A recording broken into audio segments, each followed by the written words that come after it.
The next presentation is given by MFA candidate Juan Dantes and sentimentalist.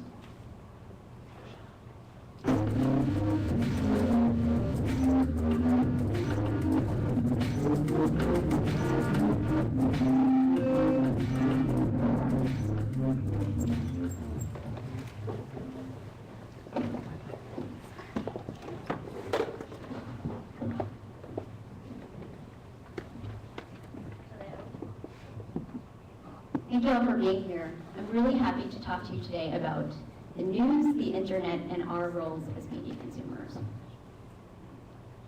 But first, I'd like to start with a story.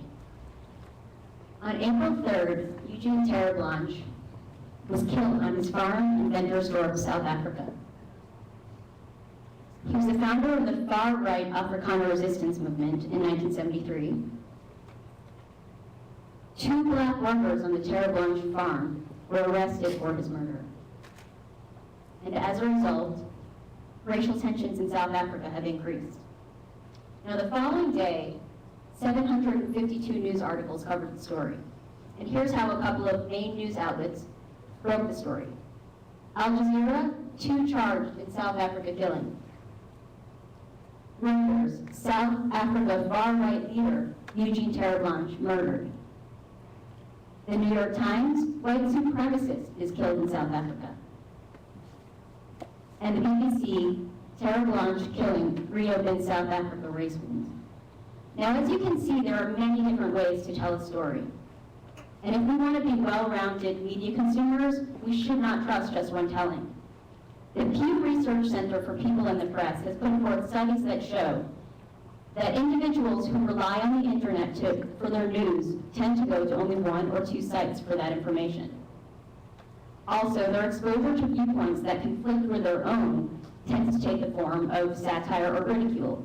Consider, for example, here in New York City, how many of us are New York Times loyalists whose only dose of conservative news is, for example, Jon Stewart's Daily Show. The fact is, words carry emotion, and specific words trigger a very distinct impression of an event. This is where Sentimentalist comes in. Sentimentalist is a web application that compares news coverage across a specific story. It analyzes sentiment as well as the breadth of media coverage in order to highlight the subjectivity in the news. Now, there's a lot of talk about bias and spin in the media, and what Sentimentalist does is examines this bias and measures it in a calculable way. It's an objective tool that shows you how and how much each news story is reported around the world. This is where Sentimentalist lives. This is the homepage that refreshes daily to display the top news stories of the day. Each story is collapsed into a single line, which cycles through all of the headlines covering that story. To the right, the logo of the news source is displayed. And to the left is the system of Sentimentalist icons. The S fill here shows how emotional a news story is. It shows how the news is reported based on 4 levels of sentiment: low, moderate, high, and very high. The numerical icon shows the how much. This is the detail of how many news stories are reporting on this topic. This is the how chart. It's a bar graph that shows the positive sentiment in blue and the negative sentiment in green. The negative sentiment is further broken down to specific emotions of anger, anxiety, and sadness. Now, as we continue to develop the algorithm for Sentimentalist, we'll explore the possibility of breaking down the positive sentiment as well, exploring specific emotions such as maybe love, optimism, and happiness.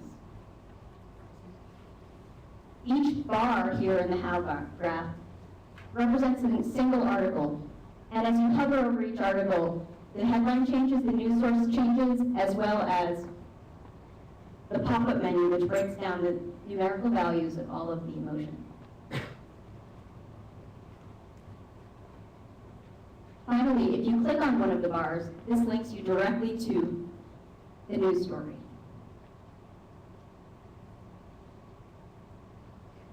The how much chart is a tree map where each square represents an article.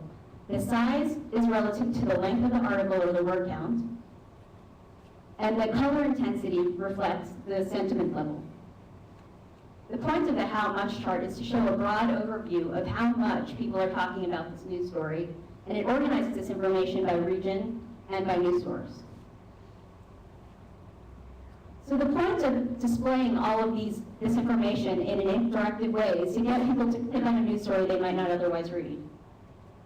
For example, someone that's using the site to explore the Terre Blanche story might be intrigued by this headline. They might notice that it comes from a source in Africa where the event took place. And they might notice that it's the outlier. Why is this the most negative treatment of the topic?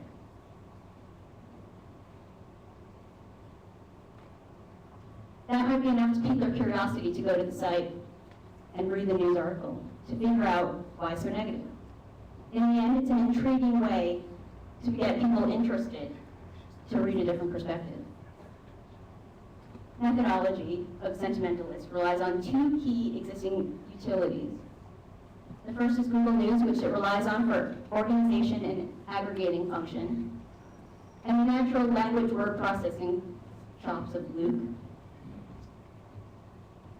Luke relies on a defined dictionary of words that defines words by category of emotion. It's composed of nearly 5,000 words, which is the heart of the Luke text analysis strategy. Here are a couple of examples of the dictionary words that Luke uses. The positive emotion, the negative emotion, anxiety, anger, and sadness. Luke will scan the text for any trigger word, and if found, the appropriate emotion score is increased. Now, to give you a better sense of how Luke works, here's a text that you might be familiar with. It's the lyrics to Good Day Sunshine by the Beatles.